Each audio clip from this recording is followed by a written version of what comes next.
Welcome to your Colorado Springs Life and Home, where real estate meets real talk and maybe a little too much coffee. Hosted by RE/MAX Properties licensed realtor, broker, and top producer Lori Thompson, a local legend who's been helping military families and civilians buy and sell homes for over 40 years. Whether you're PCSing, upsizing, downsizing, or just daydreaming, Lori's got you covered. Why? Because she's your lifetime realtor. And she actually answers her phone. Imagine that.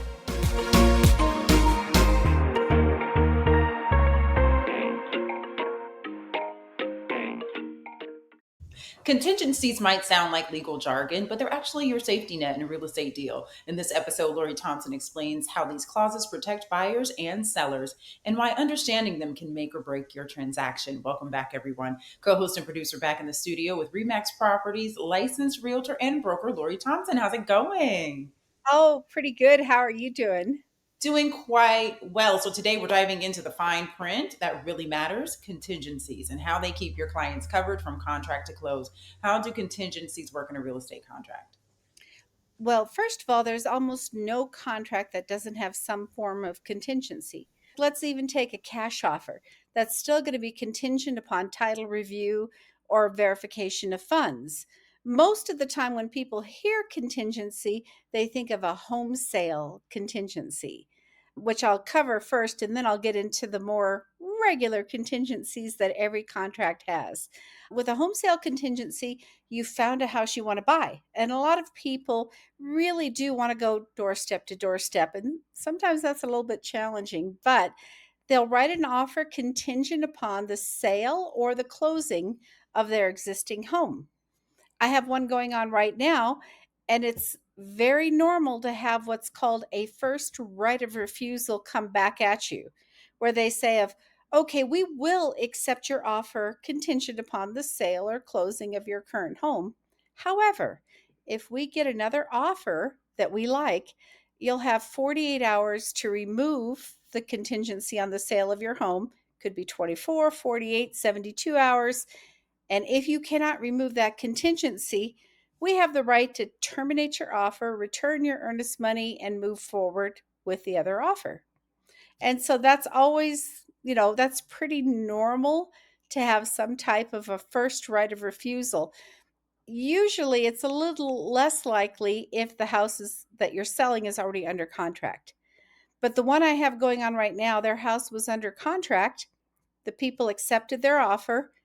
Then the people buying their house backed out. And so now they have a new offer and we're starting over, and they did a first right of refusal, which I understood.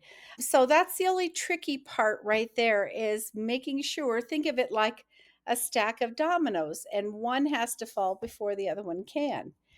The other types of really important contingencies that I would never want to see a buyer waive is a contingency upon a home inspection. And sometimes I have my clients, they say, do I have to do an inspection? And I always tell them, when you jump out of an airplane, I always recommend that you pull the little ring over your left breast pocket. And I strongly recommend you get a home inspection, because I would rather see them have the home thoroughly inspected than to waive inspection and end up with unexpected repairs. So a home inspection contingency is very critical. Other contingencies that are standard, if you're getting new financing, can be appraisal, loan approval. And so each state has a different contract, but the Colorado standard contract is more protective of the buyer.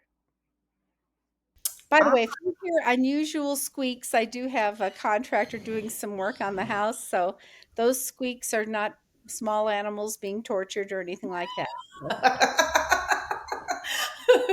Lori does not torture small No, I animals. don't. I We can tend to guarantee rescue you. them and name them, and yes, and they become my new best friends. So And yeah. even realtors need contractors every once in a while. Oh yes.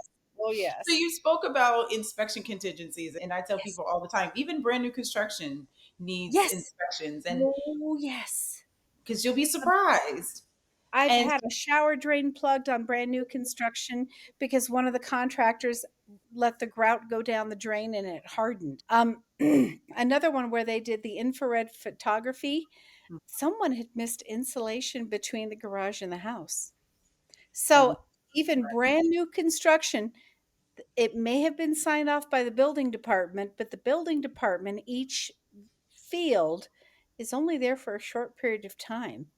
And an inspector is there for hours checking everything out thoroughly. I tell people an inspector is trained to look at everything from a faulty foundation to a loose doorknob and Oh, everything in between. So if there are a lot of red flags or things that come up in an inspection, is the buyer able to walk away?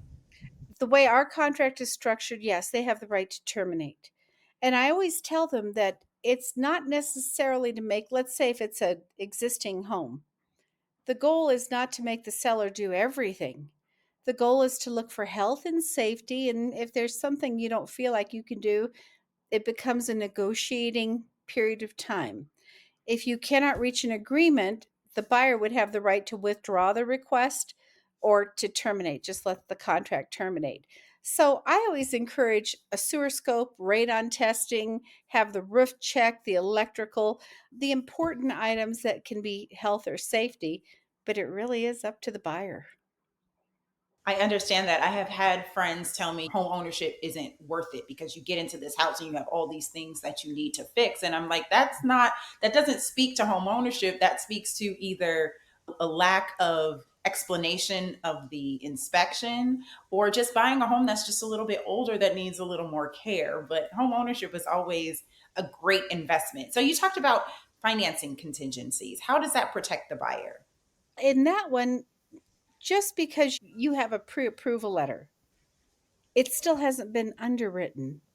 And oh, there have been things where people quit their job the day before closing. Or buy Underwriters a tell car. that or buy a car. Oh, yes, the car buying is even a washer and dryer. I always tell my clients, now that you're under contract, don't do anything. Don't rung up don't ring up credit card debt. Don't go shopping for Don't one. buy a $2 toothbrush.